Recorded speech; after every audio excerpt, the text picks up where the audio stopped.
For all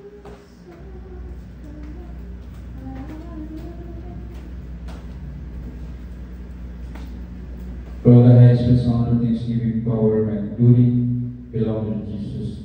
Search Lord, pagkakas ng Diyos. May bigay sa tubig ng Diyos, o may bigay sa tago sa kanato. Salamat sa tubig ng Diyos na itigom na tata, nasata, karon aron na magdayang magsiguro at imayan ng salamat sa tubig ng Diyos. O sugod-sugod, mag-aapit tayo. Dalagang ibigmo ng Diyos ng kulangan. Diyos pinabili buat langit at syuta.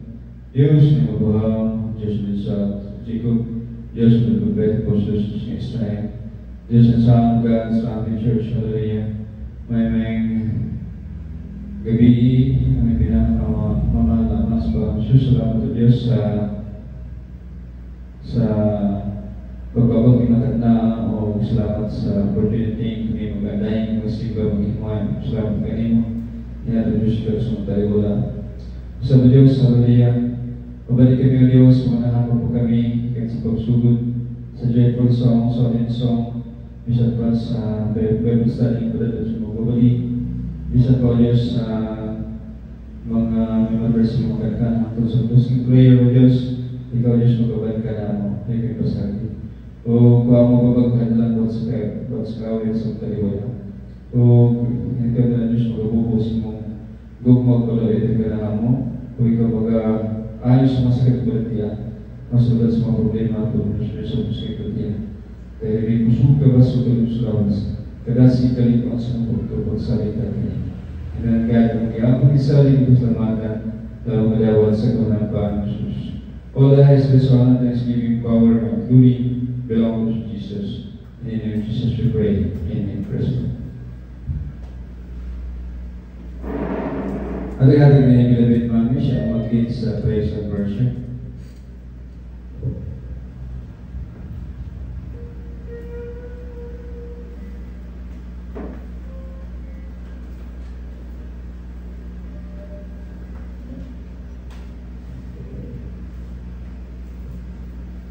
Well, praise the Lord, may gabi sa tanan at ang dahil ka ng buhay, dalay ng Diyos sa mga joyful and glorious songs. Amen. Praise the Lord. Standing on the promises of God, my King, who turned my ears and His grace is free. Going in the highest, I will shout and sing. Standing on the promises of God,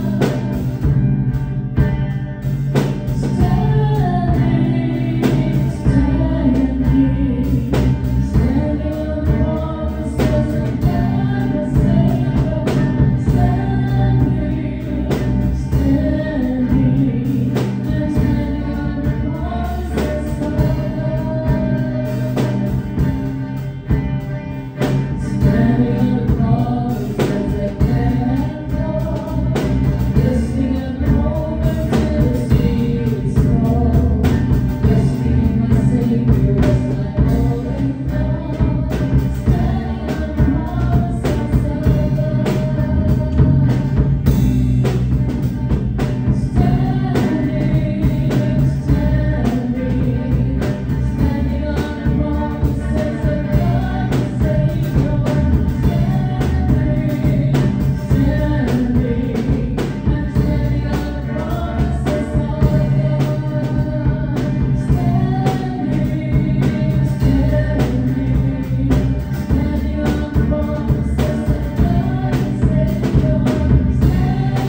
clothed in majesty.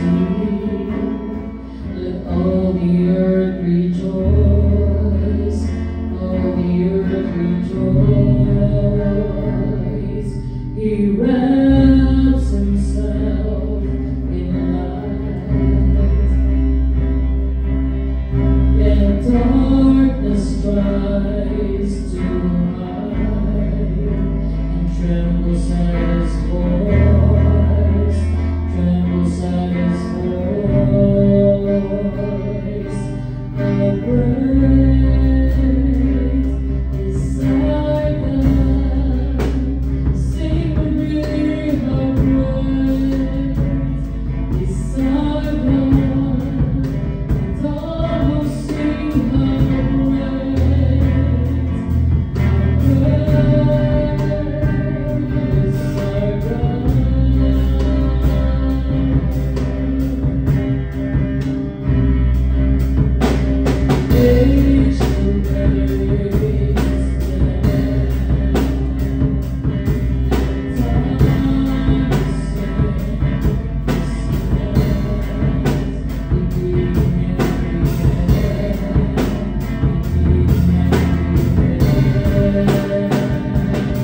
Ang gabeba ang kanilang pag-ibig, pagmamahal, pag-atawa, mga pagpapala, mula sa ating dakilang Diyos sa isang sa amin sa gabi ito. Lord Lord, balbagan at ang Diyos na mga. Amen?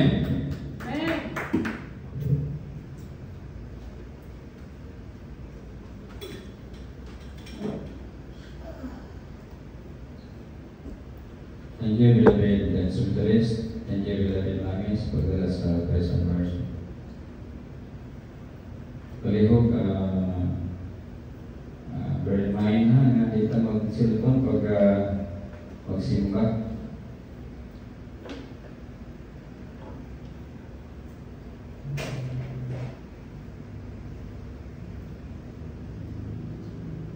Dadako tayo sa ating Bible study. Ang ating Bible study ay sa book of James, chapter 2, verse 14 to 26. Ang title po mga minamahal ay Ang Pananampalataya at Mabuting Gawa. So, yung mabuting gawa, mapansin natin dito sa pangangarap, may iba po akong mga minamahal, yung pangangaral ng mga totoong mga apostoles, no? Compared sa self-declared na apostles na si Beloved Paul, although meron siyang mga magagandang aral din na makukuha natin, pero ibang-iba kaysa mga pangangaral ng mga Beloved Apostles na mga totoo. So, chapter 2, verse 14 to 26. So, kasi hindi na natin alam kung totoo nga yung mga pangangaral ni Beloved Paul. Kasi kung babasahin nyo lahat, yan yung sumisira sa salita ng Diyos. No? Maraming maraming gustong tanggalin yung mga pangangaral ni Beloved Paul kasi sinisira yung mga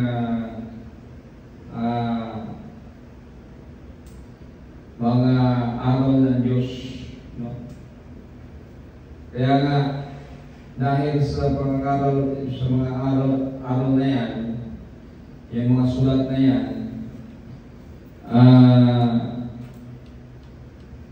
nagka-problema, no? Napakaraming gulo. Kasi nga, iba yung ministry ni Beloved Paul sa itinuro ng mahal na Jesus. No? So, ibang-iba, napakaraming contradiction. No? Kaya, kapag mahina yung foundation mo sa pagbabasa, talagang wasak ka. No? So dito mga mahal, itong sulat ni Beloved James o Santiago, ito po ay magandang aral. No? Ang pananampalataya at mabuting gawa. So magkasama po sila. No? So, hindi mo pwedeng maipaghiwalay ang mabuting gawa sa pananampalataya. No? Hindi tulad ng pangaral ni Beloved Paul na pananampalataya lang sapat na. No?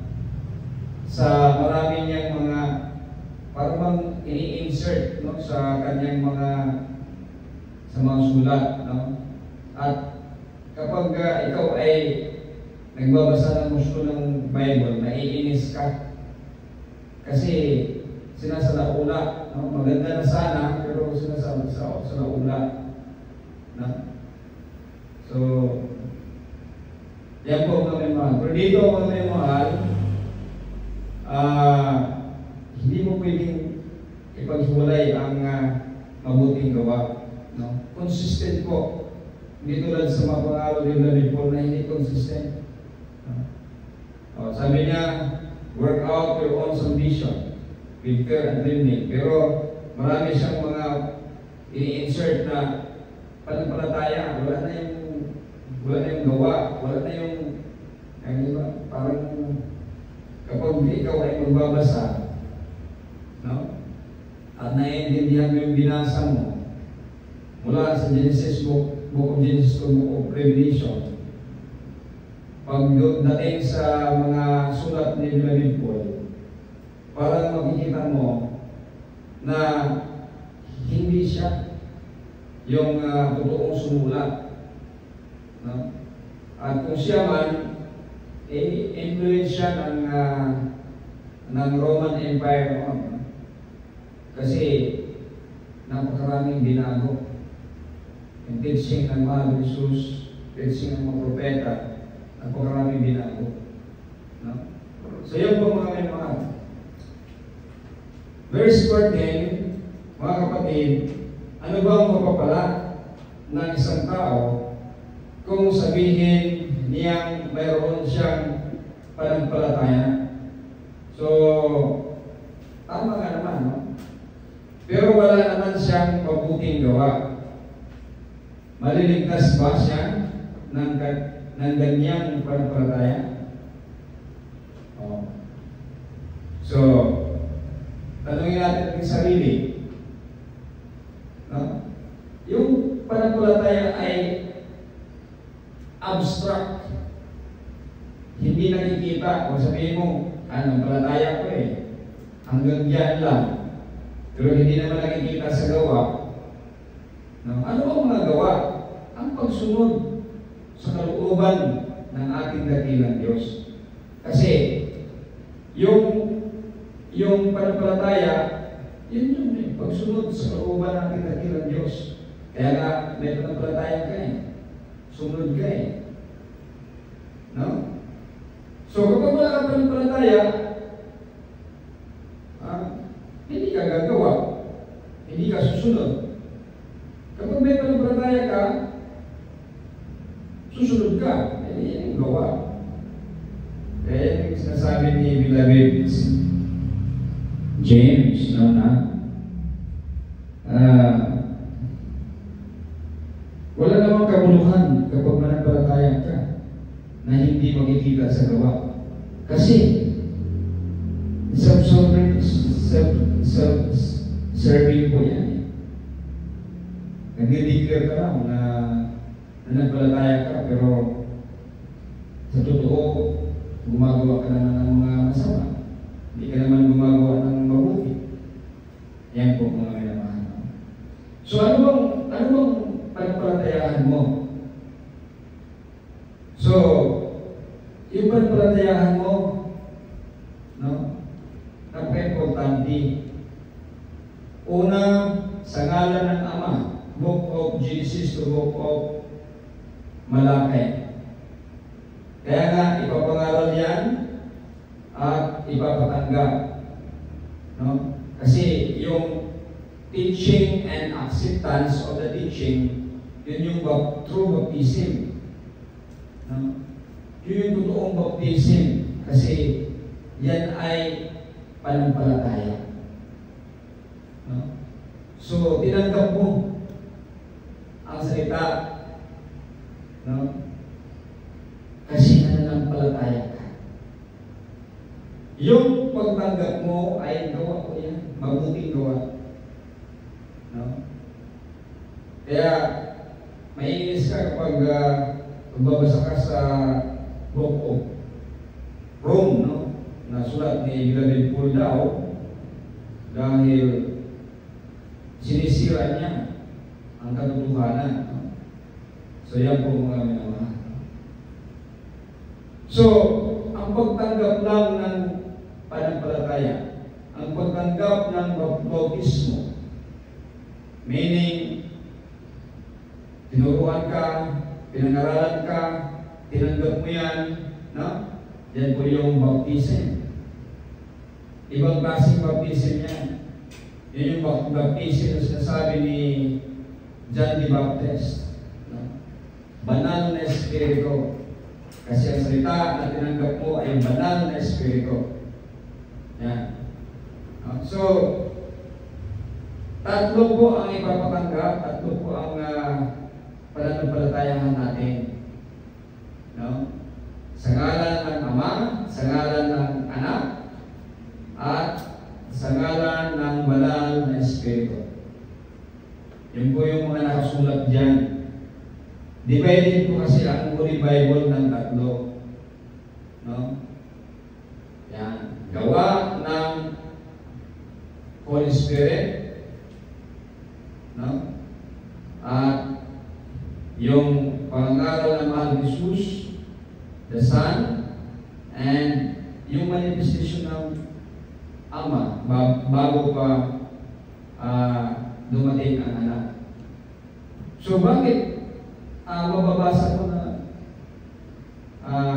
ang tinanggap ng mga disciples ng Mahal Jesus ay tinanggap na baptism ay sa ngalan ng Anak, no? In the name of Jesus. Kasi tinanggap na nila yung teaching ng Mahal na Ama sa magitan ng kanyang lingkod na si Prophet Moses. So alam na nila yun. Tatanggapin ba nila yun? Di ba? Hindi na. No? So yung sa ngalan ng banal na Espiritu, hindi nila tanggapin yun kasi sila ang doer eh. Sila ang actor. No? Pero sa ating panahon ngayon, yung tatlo ay tatanggapin natin. Musugot ka sa dili, papabilang ka sa kahayaan ng Diyos, kapag tanggapin mo yung tatlo, hindi po yan Trinity. Hindi po Trinity ang sa ngalan ng Ama, ng Anak, at ng banal na Espiritu. Hindi po yung Trinity. Yan po ay teaching ng manifestation ng Ama, ng Anak, at ng banal na Espiritu. Teaching po yan. Yan po yung totoong bautismo. Kasi diyan po tayo mapapabilang sa kahayaan ng Diyos. Pero hindi po pinangaral yan. Tayo lang ang nangangaral sa buong daigdig nito. Tayo lang ang nangangaral yan. Kasi hindi naiintindihan yan ng lahat ng tao. No? Hindi po naiintindihan ng lahat ng tao yan sa buong mundo. No? Kaya nag-aaway sila ng baptism na sa ngalan ng Mahal Jesus. Yung baptism ng mga iba na tinuturo ay sa ngalan ng Ama, ng Anak, ng Espiritu, na sasabihin lang na baptisman kita sa ngalan ng Anak. May visa na yan. Walang visa yan. Kasi ang visa ay hindi totoong tinuro. Ang visa po ng totoong bautismo ay teaching and acceptance of the teaching. Para kasi yung initiation rites, di ba pag initiation, kailangan kang tumanggap ng lahat ng kung ano man, no? Ang ipapatanggap sa iyo, pati na palo, no? Papalugin ka, sasaktan ka, bulistahin ka, kung ano pa, pagkahirapan ka. Yan. Pero sa dakilang Diyos, walang pagkahirap. Makinig ka lang, unawain mo lang, tanggapin mo lang. Yan po yung totoong baptism. Sa ngalan ng Ama, ng Anak, at ng Espiritu. Banal na Espiritu. So, hindi yung sasabihin lang sa ngalan ng Ama, ng Anak, ng Espiritu, babigyan kita, tapos bisip-bisip ng tubig. Hindi po ganyan ang totoong bautismo. Ang totoong bautismo ay pagtanggap, tulad ng pagtanggap ng mga disciples ng mga nag-susunod yung bautismo. Kasi hindi na sila pwedeng tumanggap ng, hindi na nila kailangan tanggapin yung sa ngalan ng Ama kasi tinanggap na nila yun eh. Sa pamamagitan ni beloved Prophet Moses. Nakangis na nila yun eh. Alam na alam nila yun. Tinanggap na nila yun. Pero ang mahal ng Jesus ay kakarating lang. Kailangan tanggapin nila. No? Banal na Espiritu, hindi naman pwede nilang tanggapin na tulad ng pagtanggap natin, tuturuan tayo. Hindi. Kasi sila yung actor. Sila yung gaganap kasama ang banal na Espiritu. Ang banal na Espiritu ay ang salita ng Diyos at kapangyarihan. Kaya sa kanila, tama yung in the name of Jesus baptism. Yan. Pero sana maintindihan. Kasi tayo lang po ang natuturo sa buong mundo nito. Wala pong nakakaintindi kahit isa nito sa lahat ng dako ng mundo. Kaya nga tayo ang tinatawag, ginawa ng Diyos na trompeta ng Diyos sa huling araw. Yan po mga minamahal. Dito nyo lang marinig ang katotohanan. No? So, verse 15, halimbawa, walang may suwat at walang makain ang isang kapatid. At sasabihin mo, pagpalain ka ng Diyos at hindi ka sana ginawan at magugutom. Pagpalain ka ng Diyos at hindi ka sana ginawin at magugutom. Sapat na yun. Gutom na ngayong tao eh. Pero hindi mo naman siya binigyan ng kailangan niya.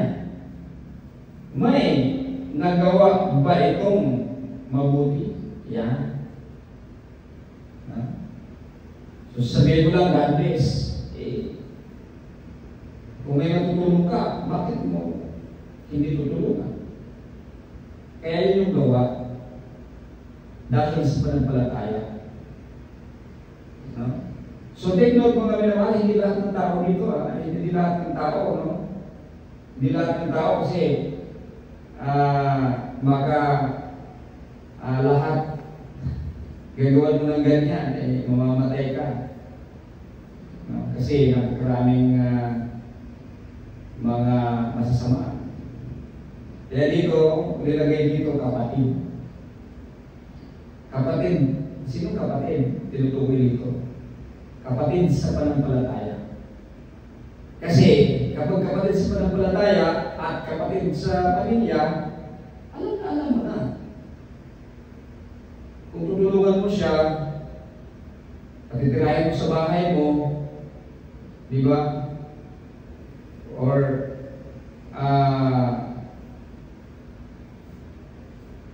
tulungan mo, ayudahan mo, di ba? Hindi ka mapapahama kasi alam kung anong klase na siya. Mananampalataya siya sa Diyos. Pero kung kahit sino-sino lang dyan, mapapahama ka. Kahit na nga katulong, di ba? Maraming kaso. Nag-accept ka ng katulong, tapos kung wala ka sa bahay, walang tao pag wala yung mga miyembro ng pamilya, katulong na lang, linimas yung lahat ng bagay. Diba? So kaya dito, nilagyan na kapatid. Kapatid sa pananampalataya, kapatid sa pamilya, lubong kapatid. Yan po mga minamahal. Hindi kahit sino-sino lang. Yan po mga minamahal. So, kailangan na gawin natin ang kumbaga ipapractice natin yung ating tinanggap. Kasi yung baptism ay pagtanggap sa banal na Espiritu. Ano ba banal na Espiritu? Ang salita ng Diyos. No? At kapangyarihan ng salita ng Diyos. Kasi magkasama yan eh. No? Kaya kapag halimbawa ikaw ay karapat-dapat, magkakaroon ka ng kapangyarihan. Iba't ibang kapangyarihan ibibigay ng Diyos sa iyo. Nauukol sa iyo. Yan. So, walang mabuting gawa kapag halimbawa puro ka lang salita. No? Yan po. Kaya nga, no? Kapag sabihin natin pananampalataya, ngayon na maraming nag-claim na may pananampalataya sila. No? At talagang ang yayaman pa. Pero ang tanong, may gawa ka ba? No? Sa iyong pananampalataya. Una, nagsasamba ka ba ng Sabat? During the Sabat? Pinapangiling mo ba ang Sabat? Kasi pananampalataya yan eh. Ang pagsunod sa utusan ng Diyos. Kapag hindi mo nagawa yan, forget about faith. Kasi kahit anong gawin mo, wala kang pananampalataya. Salita mo lang yan na may pananampalataya ka. No? Yan. So, wala ka dyan. Kahit pa sabihin natin na gumagawa ka ng mabuti sa kapwa. Pero, alam mo, kapag hindi ka nangingilin sa Sabat, yung paggawa mo ng mabuti ay parang nasa surface lang kasi gumagawa kayo ng masama. No? Kasi paano mo naman paano mo naman gagampanan, no? Yung dalawang master. Isa lang dapat. Ayan po mga naman. Pero kapag gumagawa ka ng mabuti tapos gumagawa ka ng masama, ang tawag ng mga Diyos dyan, pakitang tao. Hindi po genuine. Kasi nga, mahirap eh. Saan mo kukunin yung kabutihan na tapat at wagas ayon sa kalooban ng Diyos kung mismo ang salita ng Diyos hindi mo sinusunod. At napaka-importante ang Sabat dahil yan yung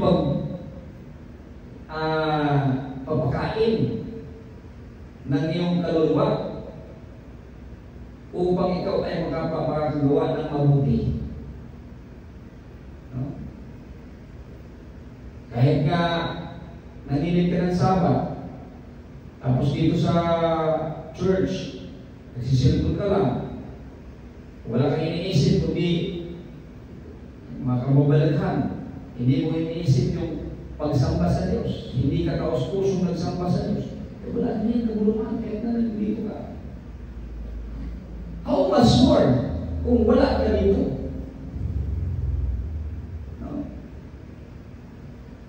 Yan. Yan po mga minamahal. Ganito rin naman ang pananampalataya. Kung hindi ito kinakitaan ng mabuting gawa, wala itong kabuluhan. Yun. Tumpak po mga minamahal. Kung talagang may magsasabi, may pananampalataya ako, at ikaw naman ay may mabuting gawa, ito naman ang isasagot ko. Paano ko makikita ang pananampalataya mo kung wala ka namang mabuting gawa? Di ba? Naiintindihan niyo ba? Pero kapag magbasa kayo sa buko, sa mga taga-Roma, sulat ni Beloved Paul, wasak ka. Wasak ka. Pero dito sa totoong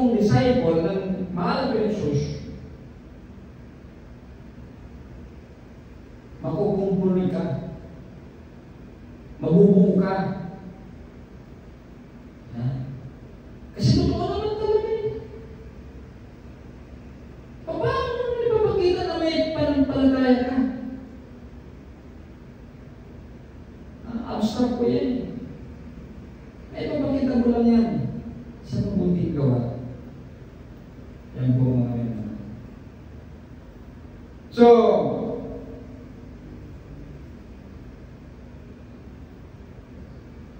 naniniwala ka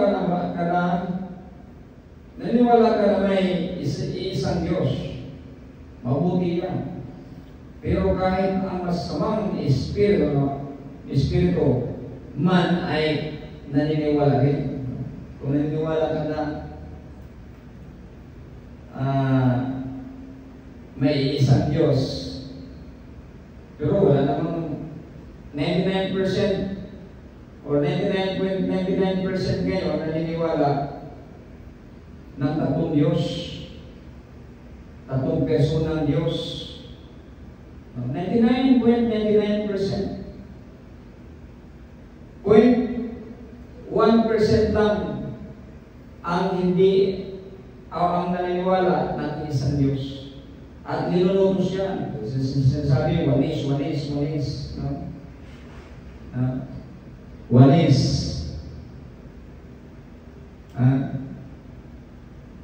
Kasi hindi nila naintindihan yung diniscuss natin kanina.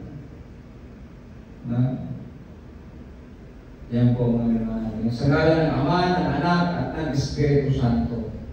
Hindi ko nila naintindihan yan. Kaya tayo lang na sa buong daigdig na ito ang nangangaral ng katotohanan. Yan po mga so,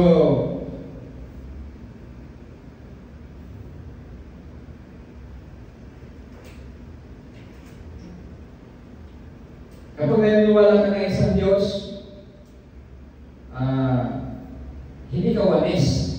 Kasi totoo yan, wala namang iba wala namang iba eh.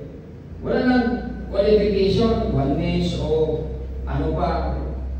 Yan yung totoo. Isa lang ang Diyos. Kasi yung Ama, Anak, Espiritu, manifestation lang yan. Dahil sa pag-ibig ng Diyos sa katutuhan. Hindi po yan nagpapahiwatig na tatlong Diyos, tatlong persona. Kaya nga, maluwag yung dagat. Kasi yan yung magiging dagat-dagat ng apoy. Kaya tinatawag na dagat-dagat ng apoy. Kasi maluwag na maluwag. Kasi 99.99 ng tao sa buong mundo ay pupunta dyan. 99.99% ng tao ay pupunta dyan. Kaya tinatawag ng dagat-dagatang apoy. Kaya yung dagat, tingnan nyo yung dagat. Gaano kalaki? Ganun kalaki ang impyerno. Kasi 99.99% pupunta dyan. Kasi hindi naiintindihan eh. Nagtatalo, one means. Pag naniniwala ka lang isang Diyos, tatawagin kang one means. Meron mong ibang Diyos?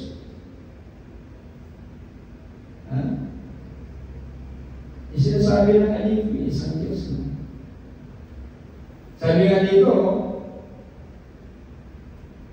naniniwala ka na may isang Diyos, mabuti yan. Pero kahit ang masasamang espiritu man ay naniniwala din at nanginginig pa nga sa takot. Kita mo? Naniniwala, nanginginig pa sa takot na may isang Diyos. Hindi tatlong Diyos, hindi tatlong persona, walang tatlong persona. Kasama yan sa mga kasinungalingan. Antikristo, kasama yan sa kasinungalingan. Kristo, kasama yan sa kasinungalingan. 99.99% Kasama yan sa kasinungalingan.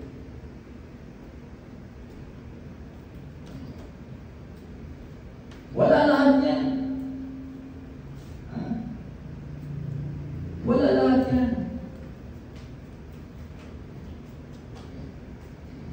Kasi, kalukuhan lahat yan. Hindi yan totoo. Trinity, kalukuhan yan. Walang Trinity. Rapture, kalukuhan yan.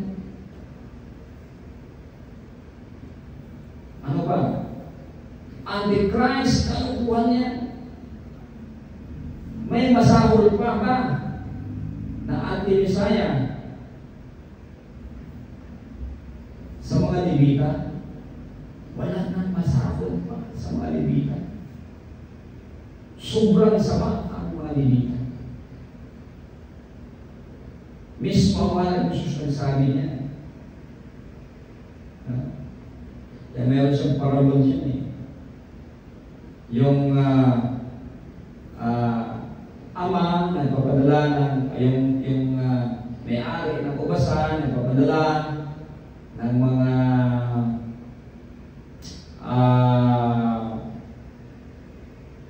sulugoon, mga helper, mangulikta sa bahin. Pinatay. Yan yung mga propeta. Pinatay nila.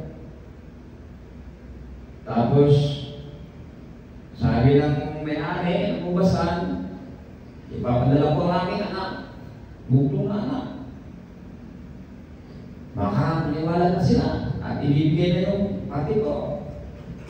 Ano ginawa? Pinatay ng anak. Pinatay din yung anak. Wala nang masahol pa sa mga Levita. Kaya nga sila ay isumpa ng Diyos. Isumpa sila ng Diyos. Yan po mga memang. Kaya wala nang Antikristo. Wala nang masahol pa sa pumatay ng mahal ni Jesus. Kasi ang mahal ni Jesus ay ang Messiah. Papatayin mo ba ang mahal ni Jesus sa kanya sa pagbabalik niya? Wala na. Untouchable na siya kasi judge na siya. No? Makapangyarihan na siya. Kaya nga, maraming nag-aantay ng mahal ni Jesus. Pero, pagdating sa Book of Revelation, pagdating naman ng mahal ni Jesus, hindi nila kayang tingnan dahil sa kanilang kasalanan. Nagtatago sila. Yan. Ganyan ang mangyayari mga naman. Kasi 99.99% ang hindi naghahanap sa katotohanan. At kampante na sila kung ano yung itinuro sa kanila. Yan po mga minamahal. Ikaw na walang pang-unawa, gusto mo bang patunayan kung na walang kabuluhan ang panampalataya kung walang mabuting gawa? Ayan. Kaya kapag ikaw pala ay hindi naniniwala, ikaw ay walang pang-unawa. Na ang panampalataya na walang mabuting gawa ay walang kabuluhan. No? Hindi ba ituturing na matuwid ng Diyos ang inuno natin si Abraham dahil sa mabuti niyang gawa nang inihandog niya sa altar ang anak niyang si Isaac? Contradiction ito sa Book of Rome na isinulat daw ng ni Beloved Paul. Contradiction na contradiction ito. Kaya kapag magbabasa ka sa sulat ni Beloved Paul na hindi ka fully equipped ng totoong magandang balita, destroy ka. Sunog ka. Kaya napakaraming sunog. 99% sunog. Yan. Kasi ito, conviction eh. Doon wala nang gawa. Dito may gawa. Sino si Beloved Paul compared ni Beloved James? Napakalayo ng Beloved Paul. Si Beloved Paul kabuti lang. Sumumpot na lang. Wala na ang mahal ng Jesus. Napakalayo niya. Kung ikumpara mo kay Beloved James. Pero lahat ng pinapaniwalaan ng tao ngayon ay ang kanyang sulat.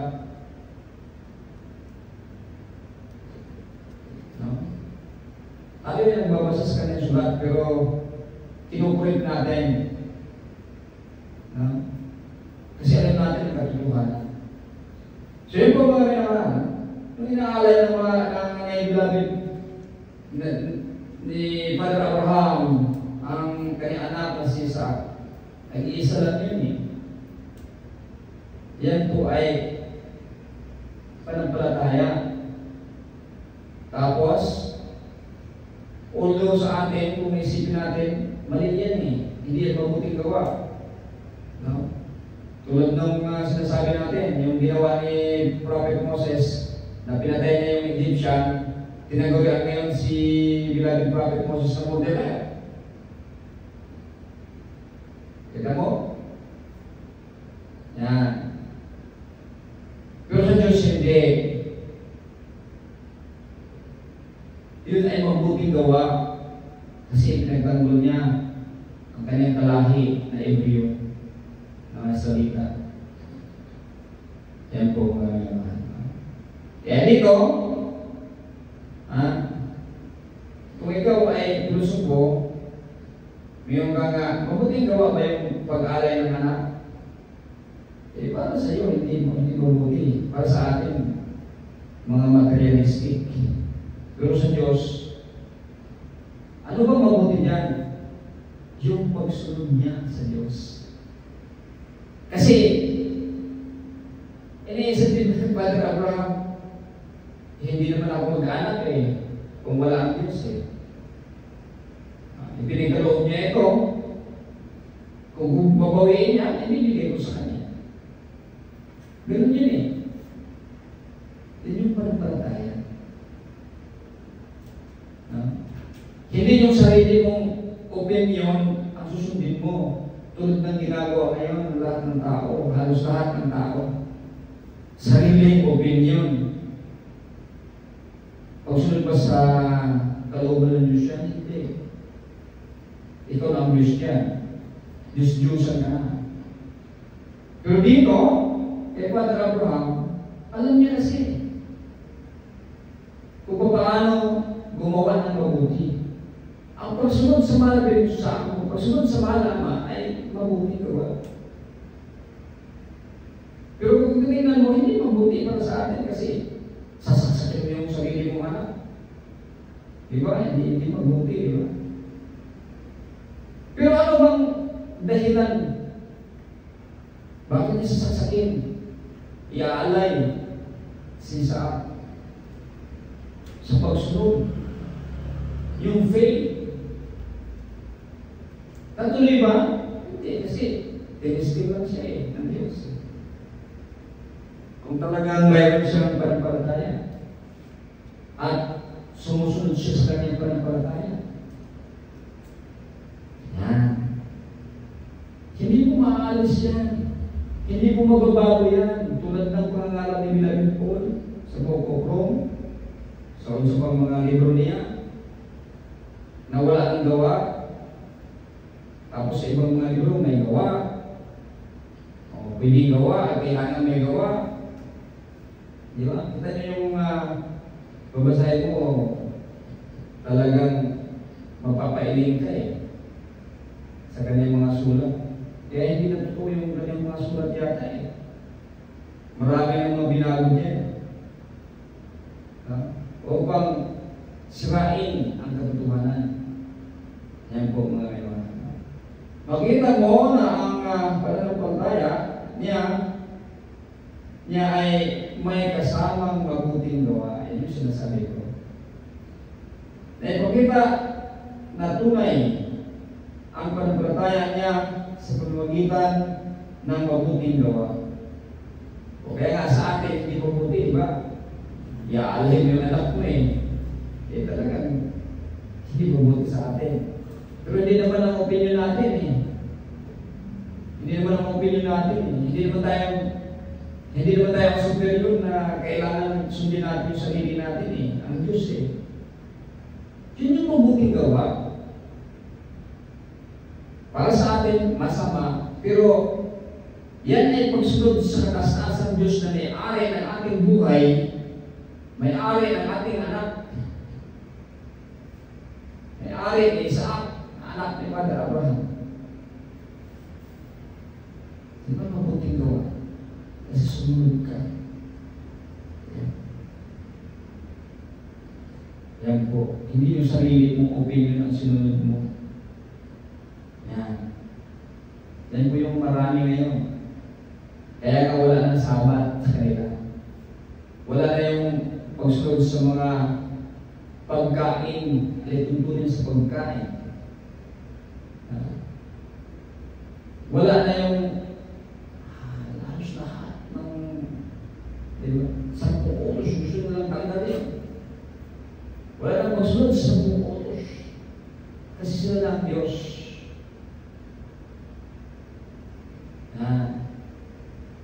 Sila lang masusunod. Mabuting gawa ba yan? Hindi. Kung isipin mo, mabuti para sa'yo. Kasi, mag-i-enjoy ka. Mag-rebelde ka sa Diyos, mag-i-enjoy ka. Diba? Sarili mo lang. Pero,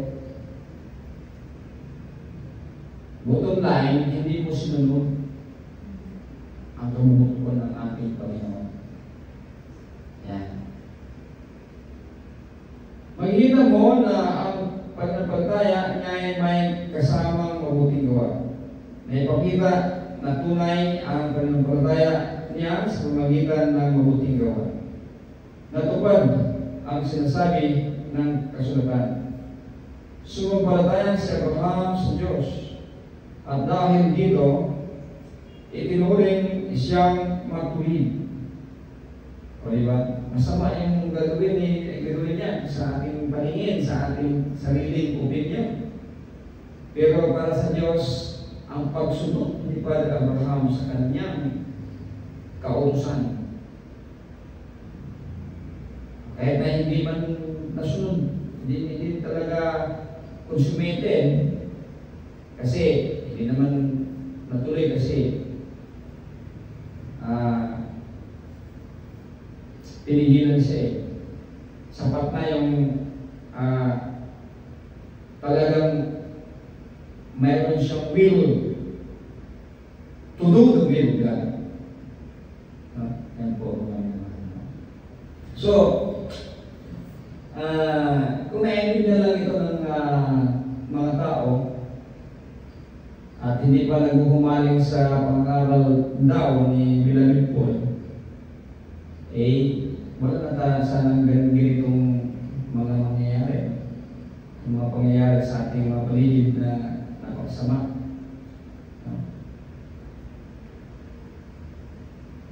Tinawag pa nga siyang kaibigan ng Diyos.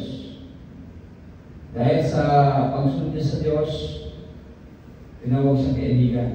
Matuwid, kaibigan ng Diyos.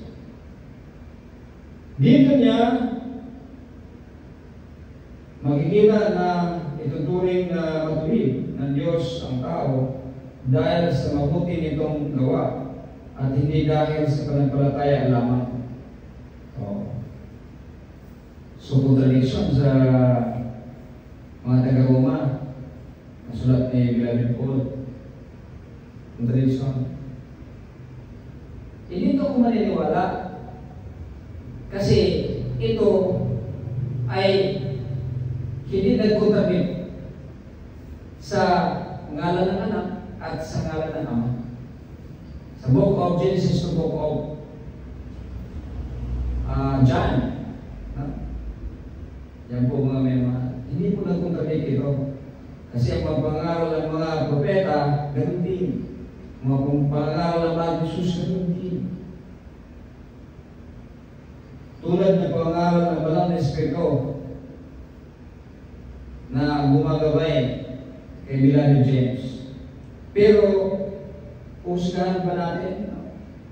Ano kaya Espiritu ang gumagabay doon sa sulat ni Beloved Paul doon sa taga-Roma? Ano kaya yung klaseng Espiritu?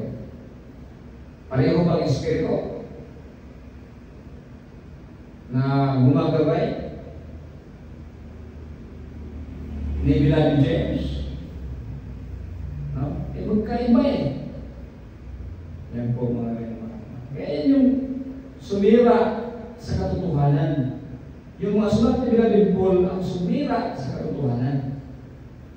Pero alam mo natin, sino ba ang reigning nangunguna sa pangrelihiyon sa Israel? Parisiyo. Sino ba si Beloved Paul? Parisiyo. Gamaliel. Sino paniwalaan mo ngayon? Kaya nga hindi siya tinanggap na maging kahalili ni Judas eh. Kasi nga, matindi yung Banal na Espiritu ng mga beloved apostles sa tunay. Yan po mga mga. So, alam na alam nila. No? Mayroon siyang precaution. Totoo naman. Sino bang nag-invento ng salitang Kristo? Si Paul, di ba? Beloved Paul. Kailan na-invento? Wala na mahal ni Jesus. Doon sa Antioch. Sa Antioquia. Di ba? Kasama niya si Barnabas. Noon lumitaw ang Kristo. Ang Kristiyano. Dahil yan yung tawag sa kanyang mga followers. Sa ministry ni Paul, Beloved Paul. Na iba sa ministry ng Panginoong Hesus. Kung baga kopya-kopya lang niya, pero hindi tinuod na kopya. Yan po mga mga. Pero hindi si Rahab, ang babaeng bayaran. Itinuring siya matuwid dahil itinago niya ang mga espiya ng mga Israelita at itinuro ang ibang daan para makatakas sila kung paano patay ang katawang walang espiritu, patay din ang pananampalataya kung walang mabuting gawa.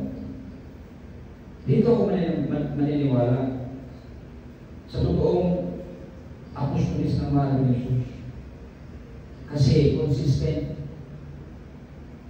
sa pangangaral ng mga propeta, sa pangangaral ng mahal ni Jesus, at sa pangangaral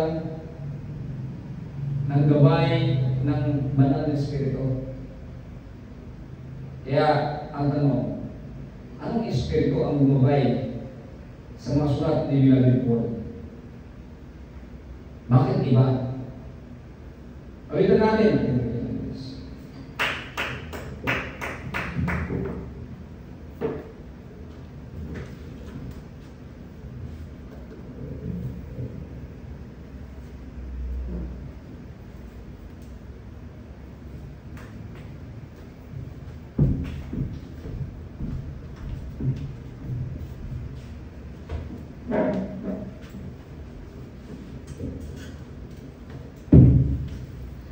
You deserve the glory.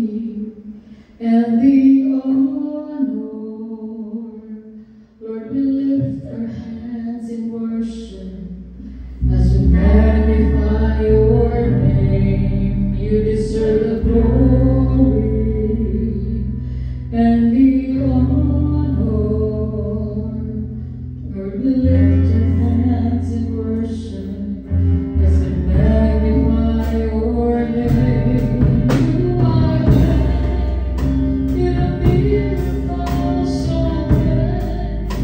There's no one else like you. There's no one else. You are great, you do miracles so great. There's no one else like you. There's no one else like you. You deserve the glory and the honor. We lift our hands in worship as we magnify your name. You deserve the glory and the honor.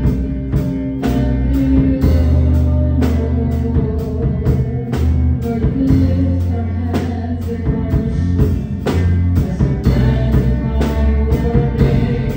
You are great, you do miracles so great. There's no one else like you. There's no one else. You are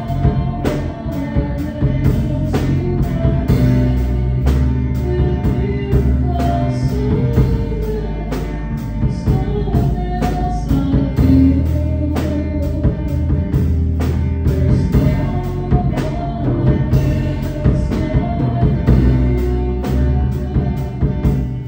There's no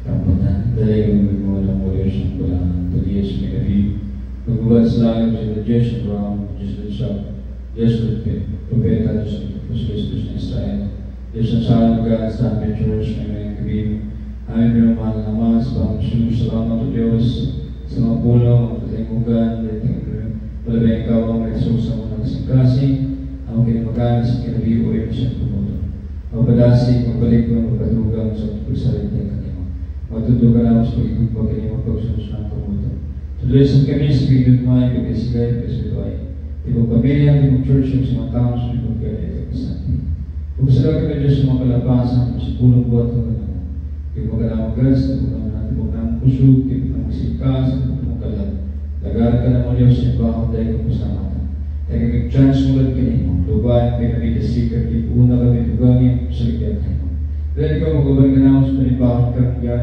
dahil ka magbubos yung gugmog kalori Diyos hallelujah ihugyan mo ito sa kanyang balang na Espiritu Diyos uusap mo Diyos hallelujah dahil magkaayos mo sa kipatian masulad sa mga problema sa pinasal sa kipatian dugang mo pag-ampo Diyos magkakuha mo po yung nangaw yung kananggan na mag-iampo kisali niyo sa lamatan lamang madawat sa gawa ng Father Church all the highest best honor thanksgiving power might glory belong to Jesus. In the name of Jesus we pray. Amen. Praise the Lord.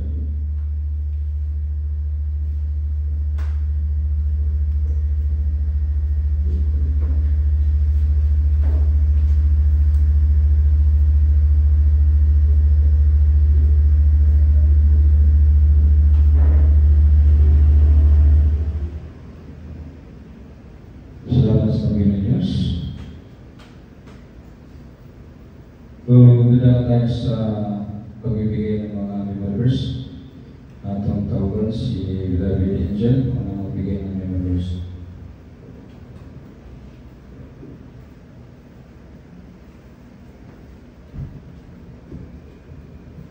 Proverbs 3 verses 5 to 6. Trust in the Lord with all your heart and lean not on your own understanding. In all your ways acknowledge Him and He will make your paths straight.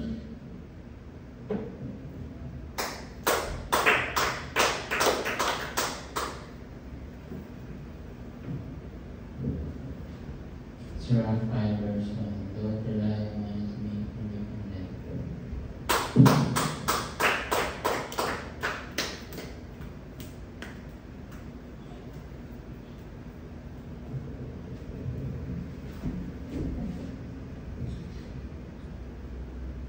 John chapter 6 verse 35. Then Jesus declared, I am the bread of life.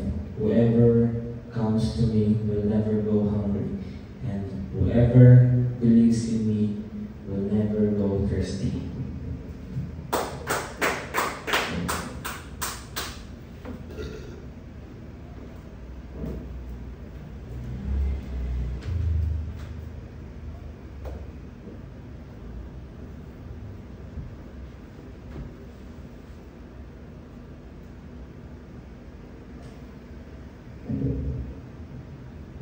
Hebrews chapter 3 verse 6. Do not neglect to do good and share what you have, for such sacrifices are pleasing to God. Amen. Praise God.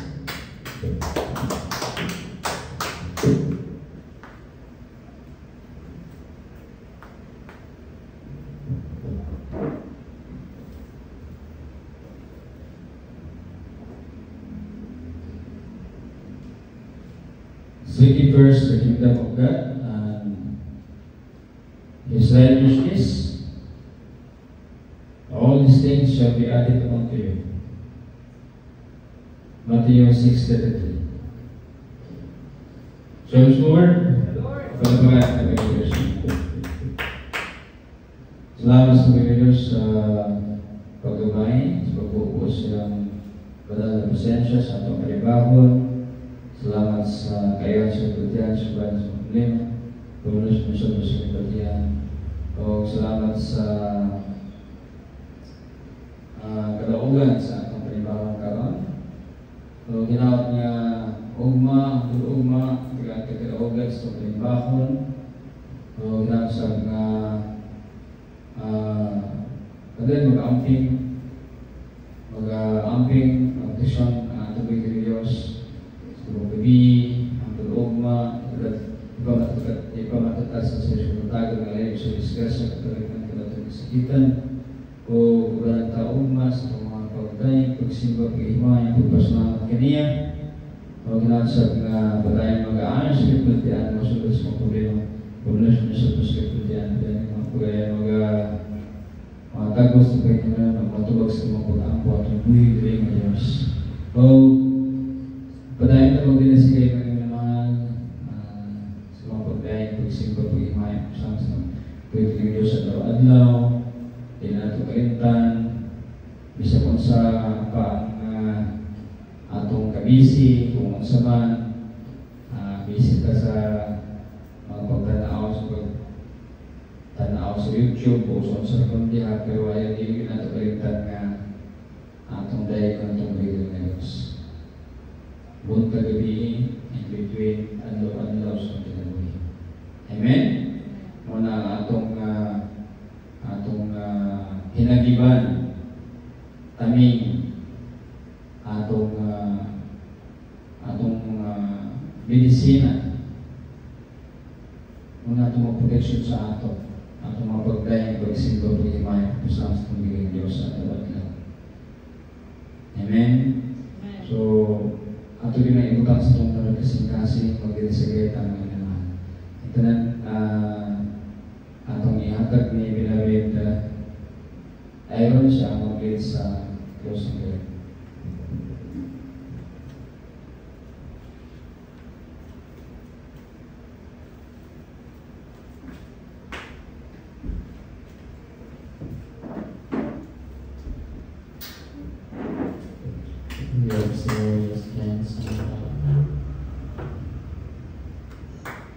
Good and right, divine wisdom, so then sa akin ang batang sa pagkakawa sa mga tuwang prescription sa Christ Lord.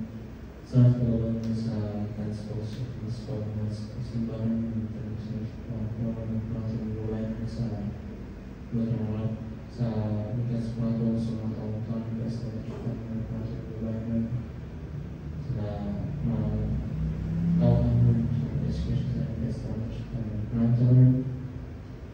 ini pasaran sentensa kungsa pangalan ng Yesus sa ating sumpa sa Kristo. Sa ito ng sila para sa Kristo. Sa kansa ng niya sa Kristo. Ito si pong nila ng mga sa Kristo. watak mabubuyan sa Kristo, pawin in verse of Kristo. Mas mga organs of Kristo, wawak na sa regalim din pawin sa Kristo. Jesus saves, Jesus heals, Jesus perfect. Renders in the predecessor, perfect from fingers in the predecessors. All this praise glory and our permanent thanksgiving belongs to Jesus.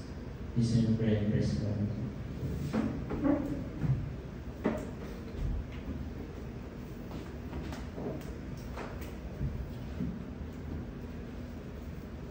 Different times and so on. Hallelujah. Hallelujah.